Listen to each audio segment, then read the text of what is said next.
এখানে আমরা দুজন ছাত্রীকে দেখতে পাচ্ছি, উনি সার্জিস আলমকে প্রধানমন্ত্রী হিসেবে দেখতে চান, উনিও চান।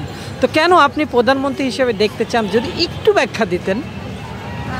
দেখুন, আমার কাছে মনে হয় যে সার্জিস আলমের সেই যোগ্যতাটুকু আছে, যে হচ্ছে তার দক্ষতা আছে, যে হচ্ছে গিয়ে বা তার সেই সাহস আছে যে হচ্ছে সে একটা দেশের প্রধানমন্ত্রী হয়ে একটা দেশকে উন্নয়নের দিকে ধাবিত করতে পারবে এবং দেশটাকে উন্নত করতে পারবে।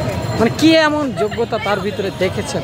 আমরা তো তার সব গুণ দেখেছি না, সে কীভাবে প্রতিবাদী হয়ে উঠেছে, সে কীভাবে ফ্রন্টে থেকে আমাদেরকে লিড দিয়েছে, আমাদের মনোভাব জুগিয়েছে, আমাদের তার আসলে তার নেতৃত্ব দেওয়ার একটা ক্ষমতা ছিল। আমার কাছে মনে হয় একজন প্রধানমন্ত্রীর যেই ক্ষমতা সেটা নিতে হলে বা প্রধানমন্ত্রীর জায়গাটা নিতে হলে একটা মানুষকে নেতৃত্ব দেওয়ার ক্ষমতা থাকতে হবে, এবং সার্জিস আলমের সেই ক্ষমতাটা আছে। এই আন্দোলন সংগ্রামের সফলতা দেখে আপনি কি তাকে মনে করছেন যে উনি রাজনৈতিকভাবে অনেকটাই পরিপক্ক হয়ে গেছে?